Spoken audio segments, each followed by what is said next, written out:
Muito obrigada pela acolhida, né, do desembargador e do Dr. Nival também, e eu agradeço a oportunidade de estar aqui na Escola da Magistratura da Quarta Região, a Images, não é, para esse curso de valoração da prova no processo penal.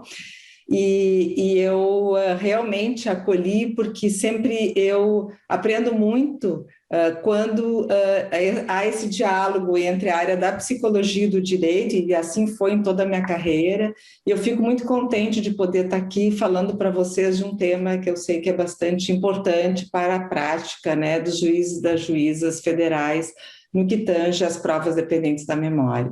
Com relação ao meu compromisso, vai ser um prazer eu poder voltar aqui e falar desse protocolo internacional. Ele, na verdade, está sendo intitulado Princípios, né, de Entrevista Efetiva, em que se preserva tanto os avanços científicos de como conduzir uma entrevista com testemunhas, vítimas e também suspeitos, mas também preservando questões de direitos acordados internacionais. Esse protocolo deve estar já está na fase final de elaboração, e vai ser um prazer vir aqui conversar com vocês sobre esse tema também. Tá? Eu vou até tocar em algumas questões que estão incluídas nesse protocolo, porque esse protocolo ele não cria novas sistemáticas de entrevista, né, novas sistemáticas de como dialogar com testemunhas, vítimas e suspeitos, mas sim ele se bebe, né, da fonte científica, que é justamente da mesma fonte científica com base na qual eu vou tratar o assunto de hoje. Então, vocês já estão tendo alguns elementos desse protocolo hoje aqui também, tá? Vocês estão conseguindo me ver bem e ver as lâminas também? Ótimo. Sim. Então, eu vou começar a minha explanação. Se a tela fica muito pequena para algumas pessoas, em função enfim, às vezes fica muito reduzida, vocês podem optar por aquela formatação em que só quem fala que aparece a imagem, né? Daí fica a apresentação das lâminas maior, tá? O que eu queria propor para vocês é a gente olhar justamente sobre essa temática das provas dependentes da memória. Tive conversando rapidamente com o doutor Nivaldo, né, para me contar um pouco, né, da prática, da lida, né, do dia a dia do juiz, da juíza federal com esse tipo de prova, que a minha experiência maior, sem dúvida nenhuma, é na esfera estadual, ainda que, como disse o doutor Nivaldo, isso não tem muitas mudanças, né, em termos de como é que é tratado. Então, eu vou trazer alguns exemplos para vocês, não é, que não necessariamente são da esfera federal, mas que eu peço, então, a gentileza que a gente possa depois, talvez na parte das perguntas, não é? Eu entendo que nós vamos até mais ou menos 10h30, vamos fazer um intervalo e depois voltamos para a gente poder dialogar com este grupo que está nos ouvindo, certo? Muito bem. Imaginem que vocês recebem uma denúncia de um crime, não é, na verdade, apresentado pelo promotor, pela promotora, em que nessa apresentação dessa denúncia conste a informação de que existe uma impressão digital que foi coletada e que essa impressão digital está associada com a pessoa acusada. O que vocês esperam encontrar na documentação desse processo, dessa peça, né, processual, dessa acusação? Que eu imagino que, juntamente com essa informação de que a impressão digital foi encontrada, né, no local do crime e que está associada à pessoa acusada, de que essa informação, essa prova, vem acompanhada de informações do tipo: onde é que foi coletada essa prova? Quem coletou? Um laudo técnico que explicite, inclusive, a forma como foi extraída essa impressão digital, para que vocês se assegurem que ela, de fato, não foi, né, absolutamente assim, não, olha, acho que essa impressão digital está associada à pessoa acusada. Ou seja, A evidência, no caso aqui, a impressão digital, ela, para ter valor probatório, não é? Eu preciso que ela conste de informações que autorizem que essa prova seja incluída no processo, como, por exemplo, onde foi encontrada, como foi extraída, qual é o método que foi utilizado, inclusive porque isso que pode estar tema de discussão, né, no próprio processo. Então, como foi obtida, aonde foi obtida, e um laudo técnico de um perito. O que é um perito? É uma pessoa que certamente recebeu um treinamento especializado para poder extrair esse elemento, que é a impressão digital, lá do local do crime. Por que eu estou falando sobre essa prova que não tem nada a ver com provas dependentes da memória? Porque esta mesma lógica deveria se aplicar nas provas dependentes da memória. Então, imaginem, eu vou dar um exemplo de um crime, né, bastante, né, frequente no nosso país, que é um assalto à mão armada, por exemplo, num semáforo. E imaginem que eu sou a testemunha que está ao lado desse rapaz, que é meu colega de trabalho, nós estávamos em trabalho antes da pandemia, porque ninguém está de máscara aqui, não é? Mas, enfim, e acontece o assalto no momento que ele para no semáforo. Imagine que, neste momento, o meu cérebro como testemunha, e também dessa vítima, e também desse suspeito, mas eu vou falar agora das testemunhas e das vítimas, tá? Está registrando informações do que está acontecendo neste momento. Essa é a hora que a impressão digital está sendo gravada lá, aqui, ó, no cérebro. Então, essa cena do crime que fica registrada aqui, eu estou representando aqui como se fosse as informações de quem era o autor do crime, não é? A imagem desse autor do crime, quem era esse assaltante, como também aqui eu represento por essa pegada, como se fosse uma areia, que imaginem, né, que uma certa, essa impressão aqui, né, que seria a nossa a impressão digital aqui, é uma pegada na areia, que esses detalhes que estão representados pelos dedos, né, nessa imagem, todo o formato do pé, me traduz os detalhes que estão sendo registrados na minha memória sobre o que está acontecendo, o que o assaltante disse, se tinha outras pessoas perto, o que eu vi nesse momento, seja como testemunha ou seja como vítima. Portanto, essas informações, assim como a impressão digital vai nos ligar à autoria, por exemplo, de um crime, aos fatos que realmente aconteceram, essas são as minhas digitais, só que essas digitais estão aqui dentro do cérebro. Então, o nosso desafio é como recuperar essas informações de uma testemunha, de uma vítima, o mais detalhado e fidedignamente possível para que sirvam como provas, por exemplo, num processo. Então, as provas dependentes da memória, daí o nome, por que elas dependem da memória? Porque no momento que uma testemunha e uma vítima é chamada, seja na fase de investigação policial ou na fase do processo, o crime já aconteceu, ele é pretérito, ele não está mais lá.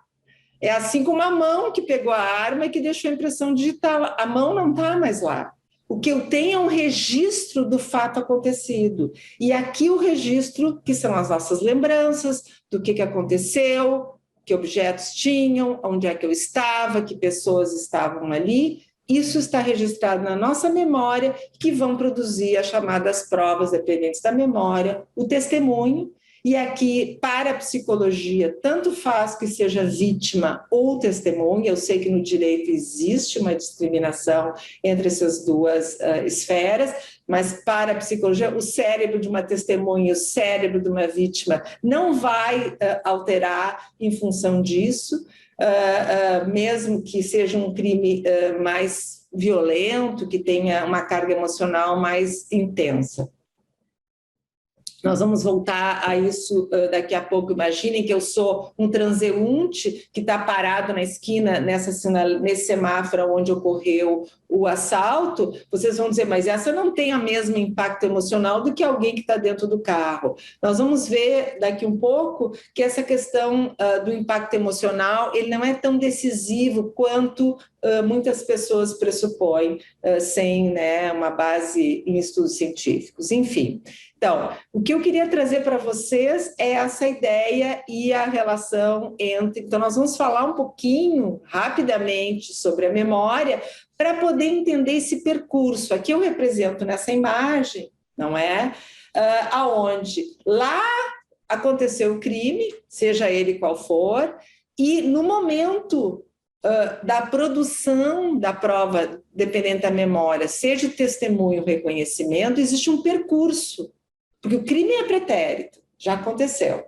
O que eu tenho agora é que resgatar informações da memória de uma testemunha de uma vítima ou o reconhecimento de pessoas ou objetos que estavam nesse crime, certo? Para que eu possa fazer, então, uma reconstituição fática do que realmente aconteceu nesse crime e quem estavam as pessoas envolvidas.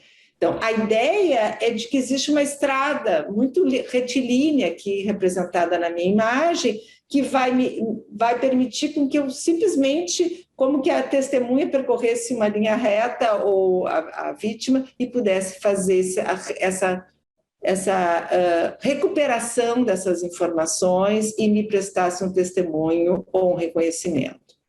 De fato, porque as pessoas vivem, continuam conversando com pessoas, continuam assistindo televisão, continuam lendo jornal, conversam com várias pessoas, pensam sobre aquele crime, essa estrada não é reta. O crime aconteceu lá atrás, bem aqui nessa minha imagem, e houve vários desvios e percursos até chegar no momento da produção da prova, dependente da memória, seja de testemunho ou reconhecimento. Então, essa é a realidade. E a pergunta é, qual o impacto que essa estrada real, mas tortuosa, tem entre o crime e a produção dessa prova agora baseada na memória sobre esse crime? É sobre isso que a gente vai conversar hoje aqui. Por quê? Desculpa. Por quê? Porque a gente sabe que existem, né, vários dados, eu trago aqui um para vocês, talvez seja de conhecimento da maioria. Existe um projeto nos Estados Unidos, que já existe há mais de 25 anos, que chama-se Innocence Project, e esse projeto, ele, na verdade, o que ele vai fazer é olhar para condenações, pessoas que estão cumprindo penas por crimes, e aonde existe possibilidade de exame de DNA, existe hoje possibilidade de exame de DNA, que na época da condenação não existia. E quando a gente vai olhar esses crimes que foram comprovadamente erros de justiça, isso lá nos Estados Unidos, ou seja, condenações injustas, pessoas que não cometeram esse crime e que, em média, cumpriram penas de 17 anos ou mais. Tá? Então, tem gente que cumpriu penas de 30, 40 anos por crimes que não cometeu. Baseado nessas evidências do DNA, se comprovou que essas pessoas não foram as pessoas autoras daquele crime. Portanto, né, houve um erro aqui na condenação delas. 70% desses casos de condenações injustas, quando se olha as provas mais relevantes que levaram a essas condenações injustas, a gente vê que são provas baseadas na memória, em especial provas de falso reconhecimento de pessoas. Ou seja, alguém, uma testemunha, uma vítima, reconheceu esse autor, essa pessoa que injustamente foi condenada por um crime que ele ou ela não cometeu. Então, a pergunta é, todas essas testemunhas e vítimas queriam condenar essa pessoa por motivos espúrios que não, né, realmente? A gente vai olhar que não. O que nós sabemos é que a nossa memória, ao contrário do que seria, talvez, bastante... nos traria bastante segurança na esfera da produção de provas dependentes da memória, na esfera jurídica, mas, na realidade, a nossa memória não é uma máquina fotográfica, uma filmadora. Seria ótimo, imagina para os senhores e para as senhoras juízas, chega uma testemunha, uma vítima, me empresta teu cartão onde está registrado as tuas memórias sobre o crime e vocês colocam no computador e está lá toda a informação. Aqui é uma imagem, né, figurativa. Nossa memória não funciona assim. E ainda bem, porque se a nossa memória funcionasse como uma máquina fotográfica, uma filmadora, os senhores e as senhoras não estariam realizando as importantes tarefas que vocês estão realizando, porque justamente a flexibilidade da nossa memória, a capacidade da nossa memória poder aprender com novos eventos é que torna ela maleável e, portanto, também suscetível de perdas e distorções de informações que foram registradas. Então, aquela estrada reta não existe entre o crime, passa-se um tempo, né, e o testemunho, o reconhecimento em juízo ou na etapa policial, né, da etapa da investigação policial. A memória, no caso aqui, passa-se, às vezes, anos até que uma testemunha, uma vítima, seja chamada para prestar o seu testemunho, o reconhecimento em juízo. A memória não fica numa redoma de vidro. Existem várias interferências que podem afetar a qualidade dessa memória, e a gente vai falar rapidamente sobre isso agora. Então, essa é a realidade de como a memória funciona.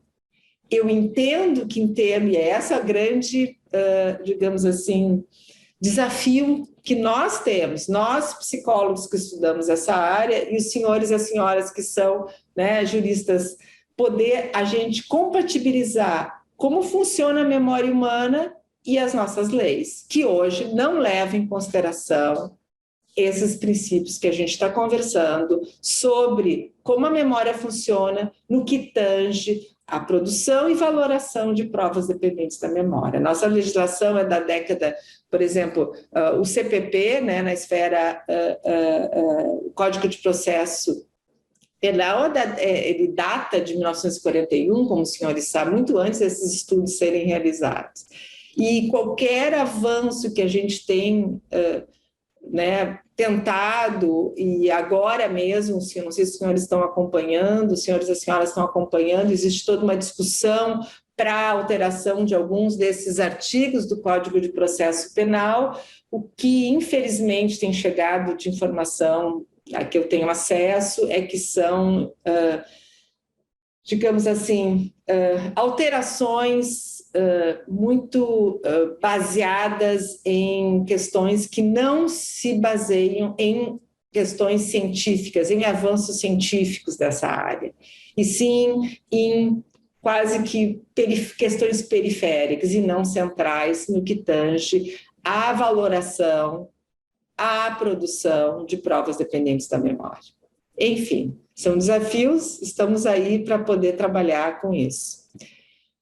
O que a gente tem para oferecer, nós da psicologia, é justamente esse arcabouço científico de mais de 40 anos de pesquisas nessa área chamada psicologia do testemunho. Existem mais de 2.000 artigos, isso, olha só a data dessa citação que eu trago, já é antiga, ou seja, já existem muito mais artigos, essa de 2005, então já se passaram longos anos, não é? Certamente hoje nós estamos, isso aqui é uma análise que foi feita de recuperação desses artigos, nós temos milhares de artigos científicos publicados sobre testemunho e reconhecimento, ou seja, que explicam que fatores aumentam as chances de eu recuperar uma informação válida, fidedigna, de uma testemunha de uma vítima e que fatores podem afetar a qualidade e a quantidade de informações que eu obtenho de uma testemunha de uma vítima e até mesmo de alguém reconhecer com bastante certeza uma pessoa, ainda que essa pessoa não seja a autora ou autor daquele crime, como nós vimos lá naquele exemplo das estatísticas do Innocence Project. Então, essa base científica, infelizmente, para mim, muito triste que trabalha há tantos anos nessa área aqui no nosso país, não é levado em consideração quando os nossos legisladores estão repensando, por exemplo, as alterações no Código de Processo Penal. Isso é lamentável e fica de costas, digamos assim, na contramão de avanços que outros países já legislaram há muitas décadas. Por exemplo, desde a década de 80 já existem avanços na legislação, por exemplo, do Reino Unido, baseado nesses aportes científicos da psicologia do testemunho. Eu falei década de 80, vocês ouviram bem, ou seja, são 30, 40 anos atrás. Tá? E nós aqui ainda estamos, né, numa discussão que é importante, que leva em consideração as questões jurídicas, mas quando se tratam de provas dependentes da memória, por exemplo, os artigos como 226, de reconhecimento no Código de Processo Penal, deveria levar em consideração esses avanços científicos nessa área, para poder alinhar as questões né, que regram o nosso sistema, tanto em termos jurídicos, mas o que eu chamo de uma justiça baseada em evidências científicas. Esse é o meu desejo, eu espero que antes de eu me aposentar eu possa ver esses avanços acontecendo de fato aqui no nosso país, assim como eu já tenho visto em vários outros países ao redor do mundo. Mas, enfim, essa é uma expectativa. Quando a gente vai olhar e apreciar, valorar as provas dependentes da memória, eu deveria, quando chega, por exemplo, uma informação de que uma testemunha reconheceu a autora, como autora do crime, a fulana de tal, ou que uma vítima, uma testemunha descreveu tais e tais situações que aconteceram no momento do crime. Quando chega essa informação dentro, por exemplo, de uma denúncia, a primeira pergunta que a gente deveria se fazer para valorar se essas provas, assim como a impressão digital, aonde foi produzida, quem produziu, em que circunstâncias. Por quê? Porque existem fatores naturais inerentes à memória humana, que nós vamos conversar, que incidem nesse trajeto que não é linear entre o crime e o momento da produção da prova, de testemunha e reconhecimento, porque é uma estrada bastante, né, sinuosa, com desvios, e outros que eu estou chamando de fatores contextuais, né, que são peculiares ao caso, de como é que ela foi produzida. Vamos falar um pouquinho desses dois fatores, os naturais, que eu chamei contextuais. Eu me inspiro na obra de Wells, que é um reconhecido, né, especialista, pesquisador da área do reconhecimento, e ele propõe justamente, ele não chama exatamente assim esses fatores, mas eu emprestei as ideias deles para propor essa análise aqui com vocês. Eu não vou, por uma questão até de tempo, poder me dedicar como mereceria à explanação desses fatores naturais, que são inerentes à natureza humana. Não tem artigo que vai mudar isso. É assim que funciona, não tem legislação que vai mudar isso. É assim que funciona a memória. Então, ou nós levamos em consideração isso quando a gente pensa no nosso regramento jurídico, ou a gente, como disse algumas pessoas, né, algumas pessoas têm escrito, a gente faz de conta que isso não existe.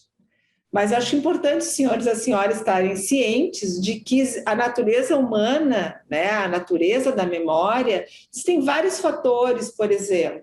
Existem processos no momento da apreensão dos eventos, né, ou no caso aqui da imagem do autor do crime, que tem a ver com a atenção, com a percepção. Eu não vou ter tempo de me dedicar. Existem sim efeitos da emoção, né, do estresse, o quão impactante é aquela situação que eu estou vivendo e como é que isso impacta no momento que eu guardo as informações na minha memória durante o crime. Só que, ao contrário do que muitas pessoas veem, a gente não guarda uma... Ah, não, foi muito estressante, então a pessoa não vai se lembrar. Às vezes, exatamente o contrário. O colorido emocional, a intensidade emocional é que torna uma memória mais... conserva melhor aquela memória, traz mais indicativos que permitem que essa memória seja preservada. Enfim, mas em termos de como a nossa memória funciona, eu vou trazer alguns elementos para vocês muito básicos que eu queria poder levar em consideração, ainda que tem vários outros fatores, né, que aqui eu menciono, que são inerentes à natureza humana e que têm que ser levados em consideração quando a gente avalia uma prova dependente da memória. Uma coisa que a gente sabe, e eu quero deixar isso bem claro, e, aliás, o meu objetivo é valorizar as provas dependentes da memória. Então, aqui eu não quero denegrir as provas dependentes da memória e desprezá-las como qualquer possibilidade de serem provas válidas. Elas podem ser válidas, mas eu tenho que levar em consideração esses fatores contextuais e os fatores naturais de como a memória funciona. Então, é possível que alguém... Esse alguém pode ser até uma criança muito pequena ou, né, um adulto, seja quem for, traga informações que tecnicamente são chamadas de memórias verdadeiras, ou seja, relate fatos que realmente aconteceram naquele crime e faça um reconhecimento fidedigno do autor ou da autora do crime. Sim, isso é possível. Isso é possível e desejável, né, no caso de uma situação como essa, que implica, né, em consequências, muitas vezes, né, consequências para a vida inteira das pessoas envolvidas nos casos de crimes que os senhores e as senhoras julgam. Então, é isso que eu gostaria. Eu quero que a minha impressão digital seja a melhor possível, a mais fidedigna, coletada com melhores técnicas, para que eu possa me certificar que a associação entre aquela impressão digital e a autoria do crime seja de fato, né, verdadeira. A mesma coisa aqui, eu quero poder recuperar essas memórias verdadeiras que a nossa memória sim consegue registrar e recuperar. O que a gente sabe que existe, sim, processos naturais que podem degradar essa memória verdadeira. Tá? Um deles é o esquecimento. Então, imaginem que essa aqui é a minha memória, eu sou a testemunha que estava ao lado desse motorista. O que acontece com a passagem do tempo? Com a passagem do tempo, simples passagem do tempo, essa memória vai se degradando paulatinamente, em que pese a carga emocional, a intensidade emocional que essa memória foi registrada. Isso é muito importante, porque existe uma noção, uma crença que não é baseada em conhecimentos científicos, de que se é um evento com uma carga emocional, uma intensidade emocional muito, muito intensa ou intensa, eu não vou esquecer. Imagina se eu vou esquecer, se eu vou perder informações. De fato, como eu disse, a emoção ajuda a guardar a memória, mas ela não é uma vacina contra o esquecimento. Ela retarda eventualmente o esquecimento, mas ele acontece. E essa degradação da memória, ela é paulatina com a passagem do tempo. E aqui eu não estou falando décadas.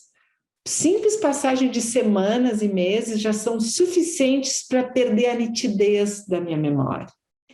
Além disso, concorre para essa degradação da memória o que a gente vai chamar aqui de interferências. Essas interferências, porque as pessoas seguem vivendo, seguem conversando com outras pessoas contam de assaltos semelhantes que elas sofreram em semáforos, ela assiste televisão, ela lê notícias de jornal, ela lê livros, enfim, ela continua vivendo e essas informações que vão sendo vivenciadas por essa pessoa, lembra, minha memória foi feita para me aprender. Ela, de alguma maneira, vai reescrevendo aquela minha memória original do crime.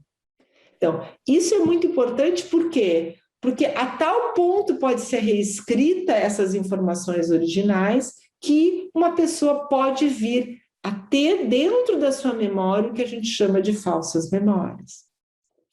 As falsas memórias são memórias por exemplo, no caso do testemunho e do reconhecimento, que vão produzir esses chamados testemunhos ou reconhecimentos falsos, ou seja, são informações que a pessoa recupera da sua memória, o cérebro dela não consegue identificar que essa memória é falsa, ou seja, para o cérebro, elas são memórias verdadeiras, e a pessoa, né, lembra daquilo como se realmente tivesse acontecido, ainda que são falsas.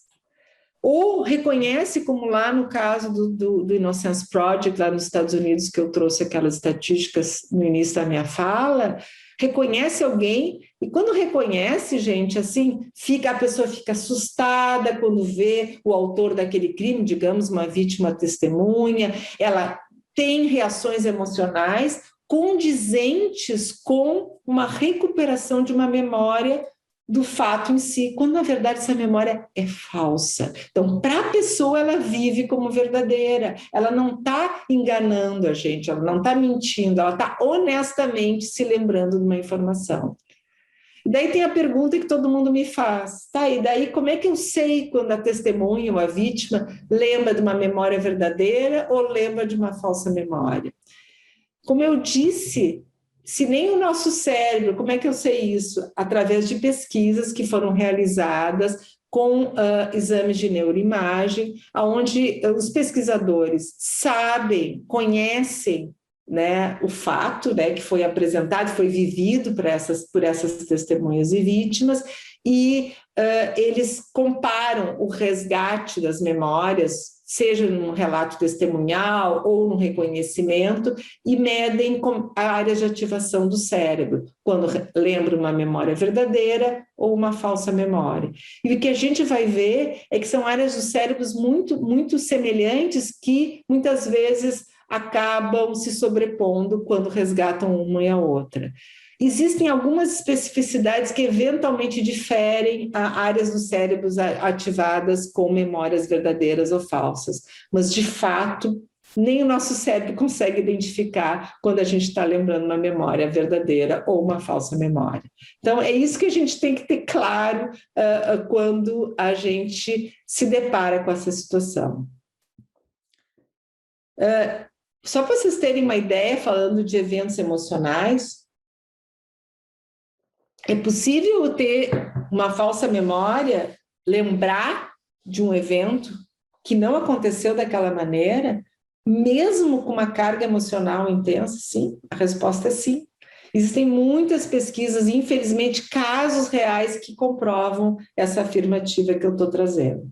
Eu trago aqui esse exemplo de eventos bizarros ou atípicos porque os pesquisadores da área da memória foram se questionar, mas será que as pessoas, eu conseguiria implantar nelas lembranças de eventos assim bizarros ou atípicos, coisas assim que jamais poderiam ter passado, e elas virem a se lembrar disso como se tivesse acontecido?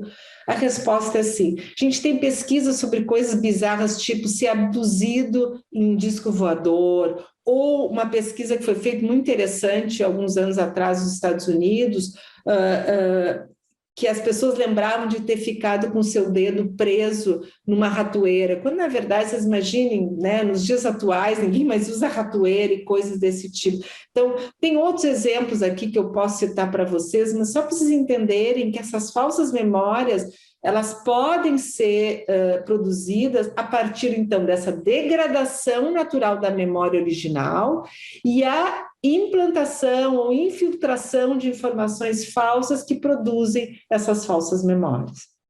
É assim que a nossa memória funciona para tudo, inclusive para memórias que foram registradas durante um crime, seja em termos de reconhecimento, seja em termos de testemunha. É assim que a memória funciona. Esses são os fatores que eu chamo, né, fatores naturais. Lembrando ainda sobre essa questão, eu acho impactante esse aspecto. Nós estamos falando de testemunhas e vítimas, gostaria de falar rapidamente sobre falsas memórias na esfera, quando se trata de pessoas acusadas de crimes, não é? Nesses casos exonerados do Projeto Inocência, ou seja, pessoas que foram condenadas por crimes que não cometeram, existe então essa relação entre o erro judiciário, a forma como foram obtidas essas confissões, por exemplo, por esses pessoas acusadas. 28% desses casos, ou seja, confessaram um crime que eles não cometeram. São quase 400 casos exonerados. Imaginem que mais de 100 pessoas, né, confessaram um crime que não cometeram. E são crimes graves, né, crimes de homicídio, crimes dolosos, enfim, crimes graves. E o grande especialista, quem tiver interesse nessa área, esse é um artigo muito famoso sobre esse especialista, o professor Saul Kassin, lá da John Jay, o famoso John Jay College of Criminal Justice de Nova York. Esse é uma capa da revista Science, que é uma revista muito respeitada, que justamente tratou sobre a obra, né, do professor Kassin, que ainda é professor lá da John Jay College, e ele realmente mostrando quão, digamos assim, fácil é quase, né, para que alguém venha confessar algo que não cometeu. Eu acho que tem algum microfone ligado, eu estou ouvindo uma interferência de... Se o pessoal da técnica pudesse desligar os microfones dos participantes, eu agradeceria. Obrigada. Então, nós estamos falando sobre falsas memórias, inclusive em falsas confissões. E não é tão infrequente assim quando a gente pensa. Eu gostaria agora, já que a gente está falando sobre isso, não é, de fazer uma discriminação no preto e no branco aqui entre falsas memórias e mentiras. As falsas memórias é memória, tem base em memória para a pessoa realmente aconteceu aquilo que ela está se lembrando, ou aquela pessoa que ela está se lembrando que cometeu o crime, de fato, é o autor ou a autora do crime. Já as mentiras é uma outra esfera, é uma outra área de estudo que não envolve memória necessariamente, que tem uma base social. Então, na verdade, o contrário de mentira é honestidade, não falsas memórias. Então, rapidamente, eu não vou entrar muito nessa questão sobre detecção de mentira, mas só para deixar vocês, espero, interessados e interessados em buscar mais literatura sobre essa área, que já existe, inclusive, em português.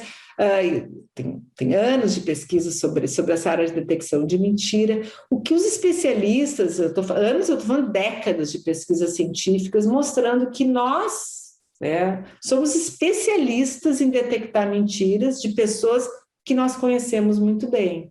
Pessoas que a gente convive, que a gente tem a oportunidade de observar o comportamento dessa pessoa em diferentes situações e comparar, testar, né, os indicadores de quando a pessoa está falando a verdade, quando está mentindo, em inúmeras situações. Então, eu estou falando de pessoas que vocês, nossos filhos, nosso cônjuge, uma pessoa que trabalha, então, são pessoas que realmente eu tenho a oportunidade de observar o comportamento, detectar.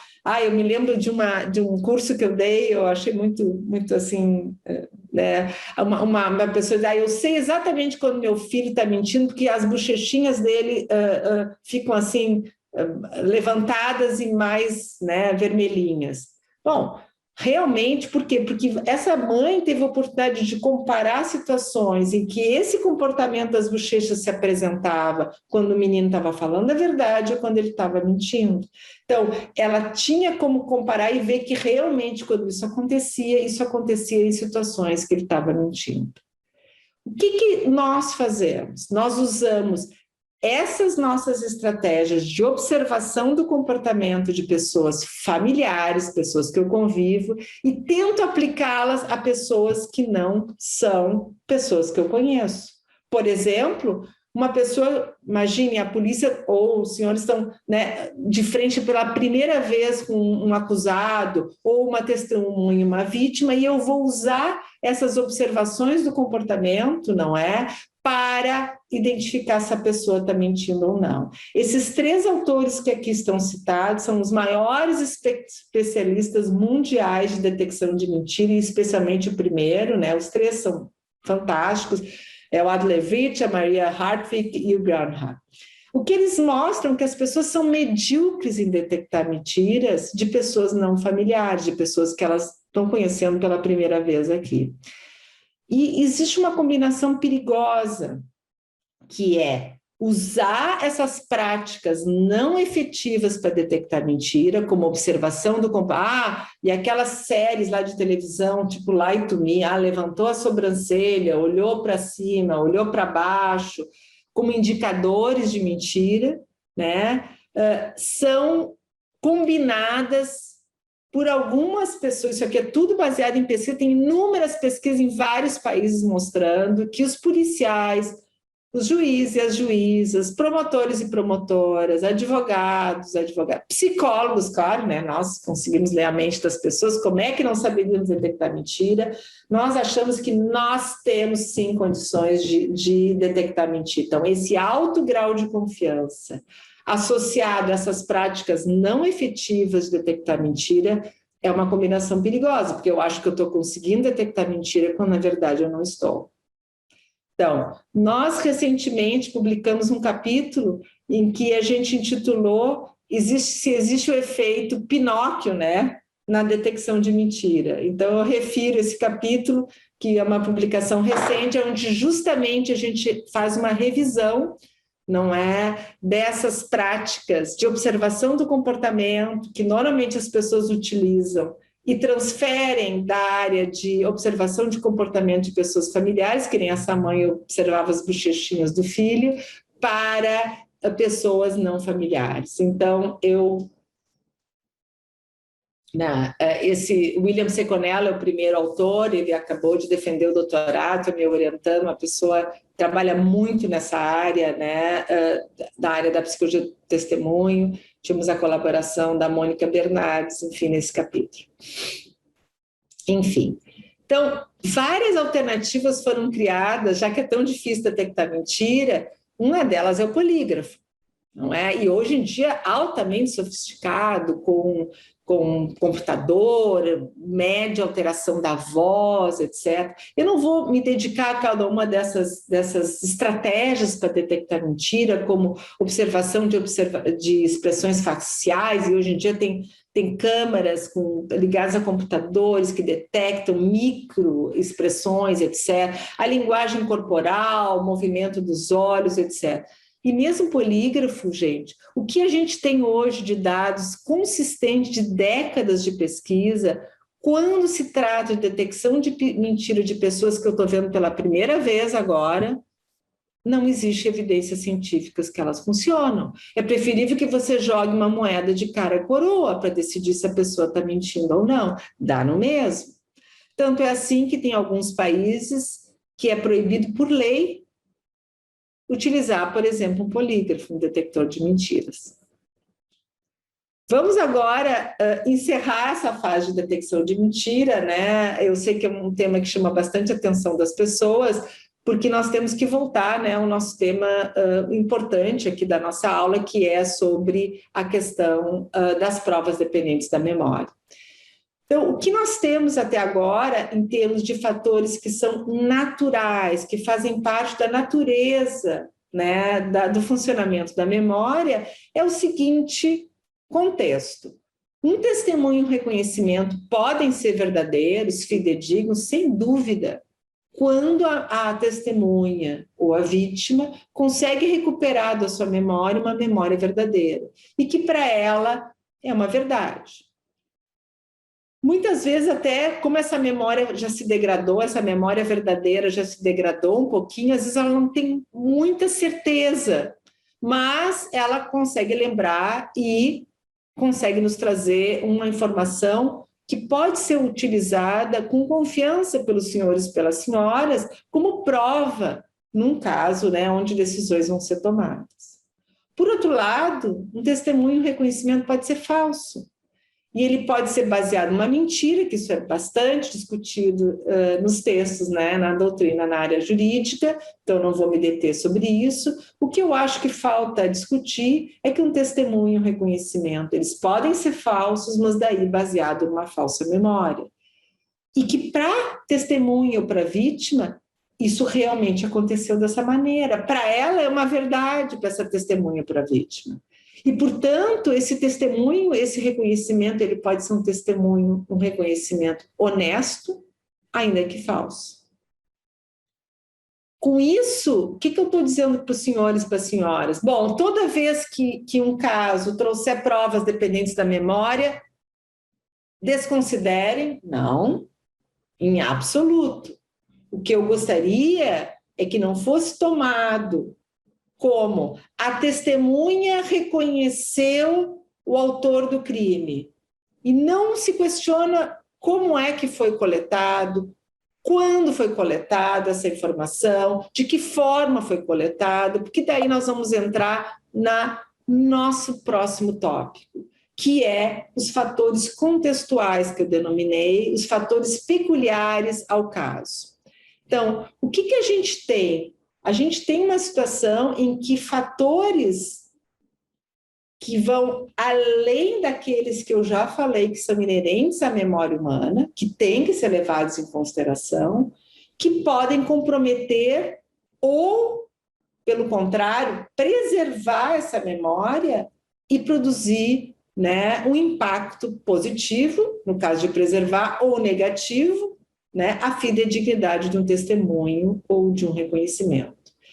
Então, o que eu gostaria de tentar, né, enaltecer aqui é que as provas dependentes da memória, o testemunho e reconhecimento, eles podem ter um valor probatório dentro do conjunto, mas não podem ser assumidos como verdades porque a testemunha disse, ou porque ela reconheceu, porque eu preciso me questionar como é que foi produzida essa informação. Quando foi produzida, em que momento foi produzida, porque essa estrada entre o crime e a produção dessas provas não é uma linha reta. A memória não fica numa redoma de vidro e nós vamos ver que tem fatores que podem concorrer para a degradação, inclusive a falsificação dessas memórias baseadas nesse testemunho e nesse reconhecimento. Então, o que eu gostaria de trazer aqui para vocês nesses fatores contextuais, assim como na impressão digital, eu tenho que me perguntar, bom, onde está o laudo de como foi produzido essa identificação de que essa impressão digital corresponde a esse autor, né, esse acusado? Eu quero saber, assim, da mesma maneira, analogamente, o método que foi utilizado para a produção de provas dependentes da memória. Porque como é produzido, como é que foi perguntado para a testemunha para ela relatar o que aconteceu? Como é que foi produzido o reconhecimento? Isto impacta na informação que eu recebo. E isso eu estou dizendo para vocês, essa é a vantagem, nós são décadas de pesquisas que nos apoiam dentro da psicologia do testemunho e que nos apontam direções que podem comprometer ou preservar as memórias com base nas quais nós vamos produzir essas provas. Então, como eu disse, são perguntas que a gente tem que se fazer e que, infelizmente, dado, né, eu vou dizer assim, o abismo que existe entre o nosso ordenamento jurídico e as nossas práticas no que tange as provas de produção de testemunho e reconhecimento, muitas vezes não se tem essa informação, inclusive no processo que chega, nos documentos que chegam para os senhores e para as senhoras. Por exemplo, como e em que condições foi realizado o reconhecimento, por exemplo, por essa testemunha pela primeira vez? Foi a polícia militar que conseguiu esse reconhecimento quando essa testemunha ou vítima estava em determinado... Como é que foi produzido isso? Nós não temos registro disso. A informação que vem para os senhores e para as senhoras é de que a testemunha reconheceu o autor tal, no local tal. Mas como é que foi feito esse reconhecimento? Que técnica foi utilizada? Eu vou falar um pouquinho mais sobre o que hoje é mais frequente aqui no nosso país no que tange a resposta a essa pergunta. Da mesma forma, né, como é que foi obtido o relato dessa testemunha? Que tipos de perguntas foram feitas? É muito interessante quando a gente observa os termos de declaração das testemunhas, que muitas vezes vêm por escrito, não são gravadas, essa entrevista, né, essa coleta desse relato dessa testemunha, vem muitas vezes o que a policial registrou, né, baseado na sua memória no que a pessoa disse, e nunca vem as perguntas que foram feitas. O que a gente sabe que a forma como a pergunta é feita pode impactar o conteúdo, o que é trazido pela testemunha vítima. A mesma coisa a gente sabe que como é que foi produzido um reconhecimento pode impactar na fidedignidade desse reconhecimento. E se ele foi feito mais de uma vez, então, pior ainda, esse reconhecimento. Então, no que tange, né, ao testemunho, eu também tenho que me perguntar, entendo que eu estou chamando, eu estou percorrendo aquela estrada sinuosa agora. Eu não posso assumir que a testemunha reconhece, pronto. Não, eu tenho que me fazer essas perguntas. O que aconteceu durante esse transcurso do tempo entre o crime e o momento da produção dessas provas de testemunha e reconhecimento? Quantas entrevistas ou conversas ou reconhecimentos aconteceram? Porque eu entendo que no nosso, de novo, obsoleto Código de Processo Penal, é considerado uma prova de reconhecimento aquela que é produzida perante contraditório e ampla defesa em juízo. Só que a nossa memória não sabe disso. E quando o policial apresentou a foto de alguém ou alguém para a testemunha reconhecer pessoalmente, é uma técnica chamada de show-up, quando apresenta uma pessoa ou uma imagem, isso já é um reconhecimento. E esse primeiro reconhecimento é o que vale. Os demais vão ser afetados por esse primeiro reconhecimento. Portanto, os demais não deveriam nem ser válidos, só esse primeiro. E muitas vezes eu não tenho nem o registro de como é que isso foi feito. Eu só tenho o registro de que a testemunha reconheceu, mas como é que foi feito? Não é? Que oportunidades e muitas vezes repetitivas existiram para que sugestões ou induções de falsas informações aconteceram, que alguém, inadvertidamente, ao colocar uma pergunta, introduz uma informação que é falsa e que acaba sendo preenchendo aqueles lacunas da degradação da memória da testemunha e produzindo, então, uma informação que a testemunha passa a se lembrar, só que é falsa, ela foi sugerida por alguém, né, ou por uma situação. Cada um desses tópicos nós teríamos que ter pelo menos mais 1 ou 2 horas para me tratar em profundidade, só para vocês entenderem o quanto de pesquisa já existem em cada um desses elementos que eu estou chamando aqui de fatores contextuais. Então, por favor, utilizem a ciência, utilizem as evidências científicas que já existem para dar suporte, não é, a essas valorações de provas dependentes da memória, seja aquelas de fatores naturais ou seja de fatores contextuais.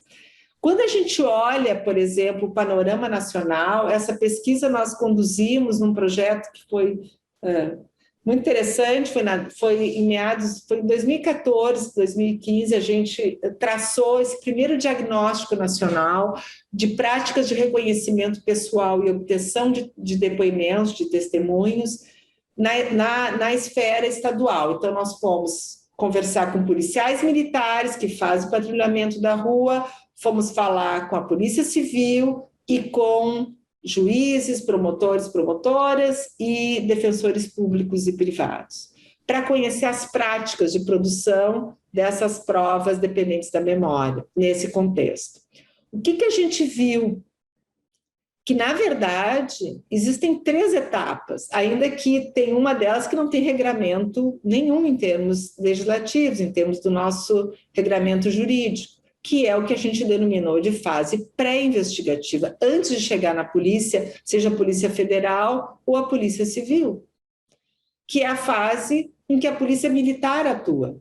E, como eu disse para vocês, muitas vezes aí existe a produção de provas como testemunho, reconhecimento, sem que isso tenha um registro e um regramento de como é que deve ser produzido, que protocolos falando dos protocolos, devem ser adotados, e já existe literatura mais que consolidada para nos orientar nesses protocolos, desde a fase do que eu estou chamando aqui, nós chamamos de pré-investigativa, até na fase policial, no caso aqui a polícia seria a Polícia Federal para vocês, nossa pesquisa foi na esfera estadual, então conversamos com a Polícia Civil, e depois na fase processual. Esse trabalho está publicado, estava disponível no Ministério da Justiça, foi um projeto que eu submeti essa proposta, e fiquei muito feliz quando aceitaram, né, a proposta, eu concorri, né, com essa proposta, e a gente acabou conseguindo fazer esse diagnóstico nacional, que eu saiba é o único até agora que foi realizado. Espero que a gente possa, né, a gente já avançou, já fizemos outras pesquisas nessa área e não parece que existem muitas alterações nesse panorama que a gente viu, e que o que a gente vê é que as práticas que são adotadas, por exemplo, seja pela Polícia Militar, pela Polícia Civil, muitas vezes são práticas que na literatura científica comprovadamente aumentam a chance, por exemplo, de um falso reconhecimento. Uma delas é o chamado show-up, é quando você apresenta uma imagem ou uma pessoa só para a pessoa reconhecer. Ah, mas e o artigo 226? Então vamos em juízo ver como é que isso é feito, se é observado o 226. Né? Vamos alinhar outras pessoas, se possível, né? O que o atual 226 diz, né? Semelhantes, etc. Na verdade, o que nós constatamos, inclusive em grandes centros urbanos no Brasil, né, nós somos em várias capitais do Brasil, é que ainda que é feito um reconhecimento por alinhamento pessoal, pessoas, né, enfim, muitas vezes o que é? É o acusado, no caso em juízo, com roupas, por exemplo, da cor da laranja, né, da prisão, ou algemado, e ao lado dele pessoas assim, normalmente são os assessores do juiz ou da juíza, né, com uma roupa diferente, uma calça preta, uma camisa branca, e você pede em juízo para que a testemunha faça o reconhecimento.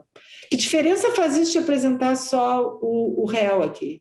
Nenhuma, porque se destaca de tal maneira dos demais que isso aqui não é um reconhecimento.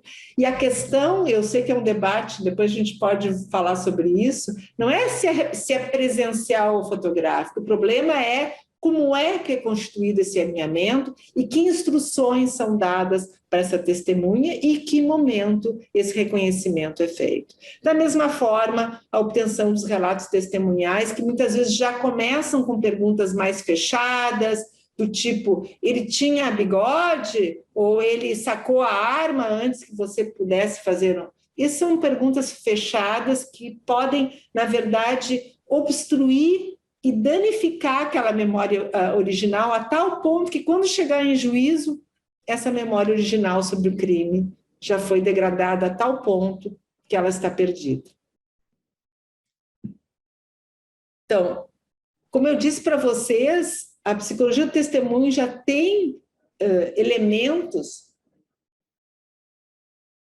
científicos para apontar o direcionamento de técnicas, de práticas que são problemáticas para a coleta, para a produção de testemunho e reconhecimento, como essas de apresentar uma pessoa só para o reconhecimento, ou repetir o reconhecimento, que é o que acontece no nosso sistema, né? Muitas vezes o reconhecimento que é feito em juízo perante os senhores e as senhoras, às vezes é o terceiro ou o segundo, ou às vezes é o quarto que foi feito.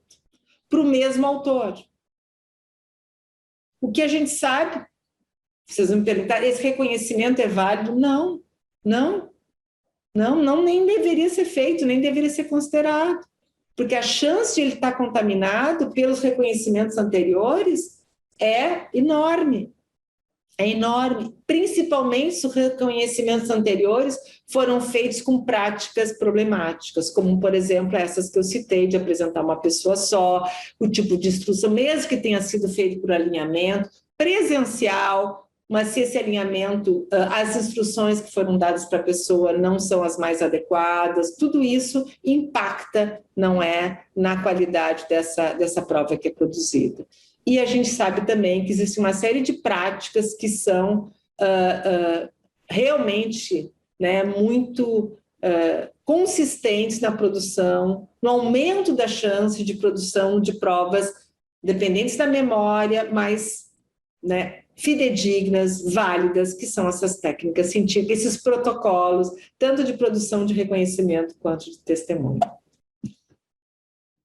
Eu volto de novo para a cena do crime, né? Eu gosto de usar essa imagem porque é interessante que quando existe, por exemplo, um homicídio, né? Como nesse exemplo aqui dessa imagem, o primeiro procedimento que a polícia faz é isolar a área do crime. E se eu perguntar para os senhores e para as senhoras por que se isola a área do crime? A resposta é, eu imagino que os senhores e as senhoras também, para que não haja adulteração, possível contaminação das possíveis evidências, né, da autoria e dos fatos que estão presentes nessa cena do crime. Por isso que se isola. Tanto é assim que somente entra na cena do crime para coletar as evidências, para coletar aquela impressão digital, um perito aqui na minha imagem, né, devidamente, não só capacitado tecnicamente, mas com instrumental e ferramental apropriado para coletar a informação dessa cena do crime sem causar uma possível adulteração, alteração dessa cena do crime. Ora, essa é a nossa cena do crime. A nossa cena do crime está aqui, ó, na memória. Lembra a pegada na areia, né, ou a imagem? Essa é a cena do crime. É aqui que está. O que a gente faz? A gente deveria isolar isso. Como é que a gente isola?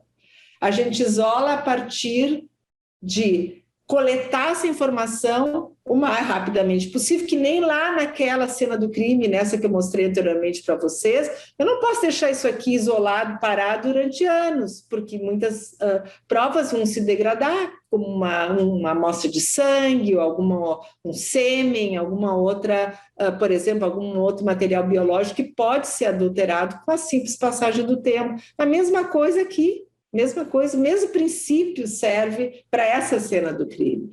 E, na verdade, o que as práticas que a gente observa de obtenção, de produção das provas dependentes da memória, no nosso contexto, aqui no nosso país, e em alguns outros países também, tem mostrado que, na verdade, o que a gente faz é não isolar essa cena do crime, é uma pena. O que a gente faz, a gente começa a pisotear essa cena do crime, a gente começa, a partir do quê? De perguntas fechadas que são feitas, de repetir, por exemplo, reconhecimentos usando, por exemplo, o show-up, que é apresentar uma pessoa só para o reconhecimento, seja ele presencial ou fotográfico.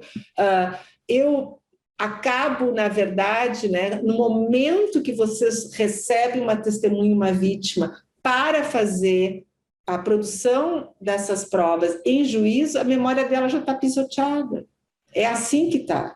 Então, realmente, vocês me perguntam, esse é o melhor momento de produzir essa prova, porque necessariamente existe uma passagem de tempo natural, existem essas interferências naturais que vão acontecer que a pessoa segue vivendo. Realmente, esse não seria o melhor momento. Ainda que eu entendo que a questão do contraditório e ampla defesa são princípios fundamentais para examinar essas provas. Os mesmos princípios se aplicam quando vocês examinam provas do tipo, provas materiais ou, enfim, periciais, como uma prova de impressão digital. Por que esses mesmos princípios jurídicos não se aplicam nas provas dependentes da memória? Porque o nosso arcaico Código de Processo Penal entende que a memória é uma máquina fotográfica, uma filmadora, então, em que pese o tempo que passou e o que aconteceu nessa estrada sinuosa até chegar do crime ao momento do juízo, não importa. O que importa é agora o momento da coleta. Não é assim que a memória funciona. A memória não é uma máquina fotográfica, uma filmadora. Então, o que a gente viu até aqui é que existem fatores que eu tenho que levar em consideração quando eu examino provas dependentes da memória, tanto para valorizá-las no sentido positivo, mas também para apreciá-las com cautela, que tem a ver com questões inerentes à memória humana e principalmente a forma como elas são produzidas. Por quê? A memória funciona assim, eu não tenho o que fazer, mas a forma como essas provas são produzidas desde a primeira vez, não só em juízo. As pessoas se preocupam muito com a produção dessas provas em juízo, mas lembrem, a memória é uma só. Quando eu fiz um primeiro reconhecimento lá com a polícia, é esse que vale. Então, eu tenho que me preocupar como é que esse primeiro reconhecimento foi produzido. E isso, sim, está sob o controle dos sistemas de justiça, e, como eu disse para vocês, isso realmente são questões que podem, de fato, e deveriam ser levadas em consideração quando a gente agora está no momento de rever o nosso Código de Processo Penal. Né? Então, o Wells, né, que eu já citei anteriormente, ele chama isso, dessas questões inerentes à natureza humana, ele chama de variáveis de estimação, que eu só posso estimar o efeito delas, e ele fala de variáveis de sistema, essas que dependem do sistema de justiça. Então, eu vou agora concluir minha fala, nesses 15 minutos que me faltam. Espero não estar cansando muito vocês, é uma pena que a gente não está presencial, né? E você consegue, né, olhar mais a reação das pessoas. Eu espero que vocês tenham conseguido me acompanhar e a gente poder fazer um bom debate depois do nosso intervalo. Eu quero usar esses 15 minutos finais, que seriam pelo menos mais 2 horas de fala, não é? Para mim falar sobre esses métodos e técnicas científicas para a produção das provas dependentes da memória, baseado na ciência da psicologia do testemunho. Então, eu só tenho 15 minutos, eu vou ter que reduzir um pouco, né, e só trazer uma notícia para vocês desses protocolos já testados em inúmeros países de como aumentar as chances da produção de uma prova fidedigna baseada na memória. Então, esse é o objetivo da utilização desses métodos, inclusive nesse documento que a gente vai submeter à ONU, eles estão incluídos esses métodos que eu vou citar aqui, particularmente aqueles relativos à oitiva, né, de testemunhas e vítimas e às entrevistas com suspeitos. Então, existe uma série de procedimentos científicos para a obtenção de um testemunho. Lembrem que eu tenho que levar em consideração como a memória funciona. Claro que é melhor utilizar essas técnicas científicas, mesmo depois de passado um tempo da ocorrência do crime, sim. Mas o preferível é que, quanto mais próximo do crime a aplicação dessas técnicas para a obtenção do testemunho acontecer, mais próximo do crime, mais preservada vai estar a memória da testemunha, menos degradada pelo tempo e pelas aquelas interferências que eu mostrei para vocês. A entrevista cognitiva é uma das mais famosas, tá? Que foi incluída nesse protocolo chamado protocolo PIS. Esse é o protocolo utilizado na legislação no Reino Unido, né? O Home Office é o Ministério da Justiça lá do Reino Unido, e particularmente para entrevistas com menores de idade, principalmente com crianças ou pessoas com vulnerabilidades mais intelectuais, enfim, existe o chamado NICHD, que é uma entrevista estruturada, que inclusive o nosso protocolo brasileiro de entrevistas com crianças e adolescentes foi baseado nesse protocolo. O que a gente sabe desses protocolos é que eles têm uma série de etapas, por isso que é um protocolo, e para poder conduzir uma entrevista de forma científica, eu preciso ter um treinamento. Assim como aquele perito, para entrar na cena do crime, ele precisa de um treinamento para retirar aquela impressão digital. Então, não é em juízo que essa entrevista tem que acontecer. E, infelizmente, por exemplo, no que tange às crianças, a lei do depoimento especial é um avanço importante, nossa, importantíssimo, que as crianças são ouvidas numa sala especial, mas muitas vezes são ouvidas quando já em juízo, ou seja, quando às vezes anos se passaram desde os alegados eventos em que a criança vai testemunhar a respeito. Então, normalmente, nos países onde essa área está mais avançada, quem é treinado com esses protocolos de obtenção de testemunho são os policiais, que são os primeiros a entrar em contato com as testemunhas das vítimas e também com os suspeitos. E essa entrevista, ela tem que ser gravada. E a gravação da entrevista vai nos permitir analisar, assim como um perito pode analisar se a extração daquela impressão digital seguiu um protocolo científico pelo técnico. Se eu tenho a gravação dessa entrevista, eu, como especialista na área, e eu tenho feito isso, tenho condições de analisar se esse testemunho, se esse relato dessa vítima, dessa testemunha, foi obtido seguindo o protocolo científico de como fazê-lo. Então, a gravação é condição sine qua non. E hoje em dia, com os meios digitais, é muito fácil gravar. É muito fácil gravar.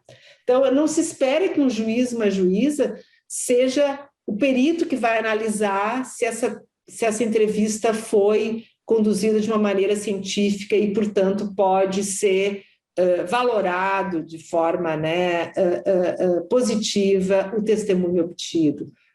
Mas sem a gravação, eu não tenho nem como saber que perguntas foram feitas, em que ordem, que regras foram apresentadas para o entrevistador, para o entrevistado, o entrevistado.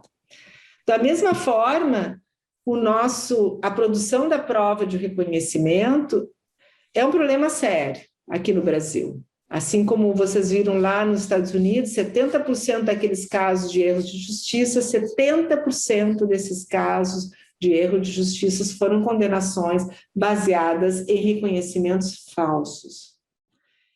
E se a gente olhar o nosso artigo 226 do Código de Processo Penal, e mesmo a decisão recente agora, de outubro do ano passado, do STJ, não é? A 598-886, claro que essa decisão foi importante, ela frisou muito essa questão do reconhecimento fotográfico, mas essa decisão do STJ deixou de lado questões importantes, porque o que ela chamou a atenção, essa decisão do STJ, é que o reconhecimento, seja ele fotográfico ou presencial, mas especialmente ela enfatizou o fotográfico, quando ela é feita com uma pessoa só, é o chamado show-up, ela não deve ser levada em conta. Lembrando que o primeiro reconhecimento é o que vale.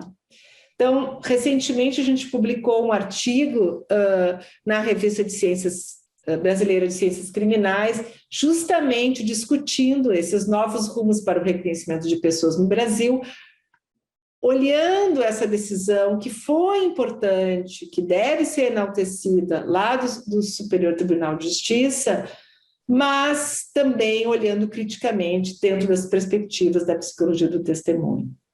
Então, uma questão fundamental é que o reconhecimento não é uma prova repetível. O primeiro é o que vale. Desculpa eu repetir tantas vezes isso, é que às vezes as pessoas, é o primeiro que vale, os outros vão ser impactados pelo primeiro, seja ele feito da forma como for. O mais informalmente possível que possa ter sido feito esse reconhecimento, o primeiro é o que vale. Portanto, se eu puder seguir protocolos científicos de como obter esses esses testemunhos, esse reconhecimento, eu posso sim obter provas, né, que sejam valiosas, que eu represento como provas, né, que valem ouro, na verdade, não é? Então, uma questão fundamental com relação ao reconhecimento é a forma como esse reconhecimento é obtido, né? Nós publicamos recentemente um trabalho, né, baseado na tese de doutorado desse meu aluno, que hoje é doutor, né, o William Seconelli é professor de uma universidade, aonde a gente mostra, né, esse artigo ele revê essas práticas de obtenção, que o alinhamento para a produção do reconhecimento usando o método científico, nós temos alguns elementos que são fundamentais. Primeiro, tem que ser alinhamento, não pode ser uma pessoa só. E esse alinhamento composto de 7, 8 pessoas, tá? Tanto faz ele ser fotográfico ou presencial. Eu vou repetir de novo, porque eu sei que isso causa, né, um certo frisson. O que as pesquisas mostram e testam, pessoas que fazem um reconhecimento por alinhamento fotográfico e com as mesmas pessoas presencial, a taxa de reconhecimento correto ou de não reconhecimento é a mesma. Tanto faz ser fotográfico ou presencial, mas cuidado, não é qualquer reconhecimento fotográfico, não é qualquer reconhecimento presencial, que nem aquele que eu citei, que é o réu de roupa da prisão cor de laranja com algemas do lado de rapazes com calça preta e camisa branca.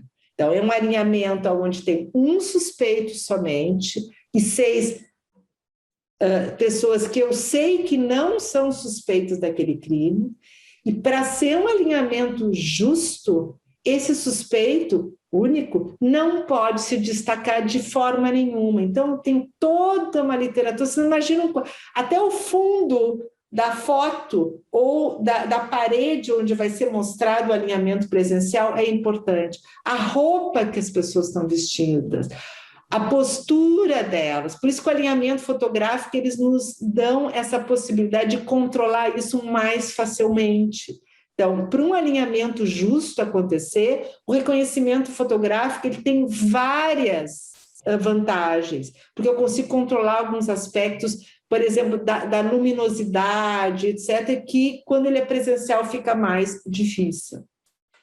Tanto é assim que vários países, esse é o método adotado, seja ele por foto ou por pequenos videozinhos em que a pessoa faz pequenos movimentos com a cabeça, e só o rosto basta, porque a gente sabe que o rosto é onde tem o maior número de informações, e já foram feitas pesquisas onde mostra só o rosto, a mesma pessoa de corpo inteiro, compara o reconhecimento, não tem diferença, o mais importante é o rosto.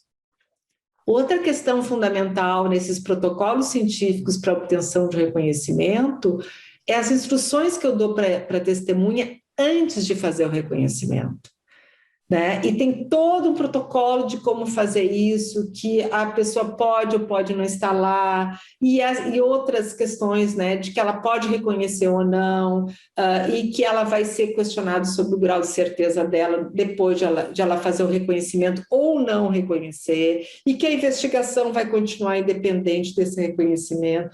E que o ideal é o que a gente chama de duplo cego, e que quem está conduzindo o ato de reconhecimento não saiba quem é o suspeito do crime dentre os que estão perfilados no alinhamento, seja um alinhamento fotográfico ou presencial. Aí é outra vantagem do alinhamento fotográfico. Eu posso apresentar, por exemplo, mesmo que o policial saiba quem é o suspeito, mas o computador onde estão mostrando as imagens está só para a testemunha vítima, então ele não sabe qual a foto que está sendo mostrada naquele momento ou as fotos, em que posição a foto está sendo mostrada.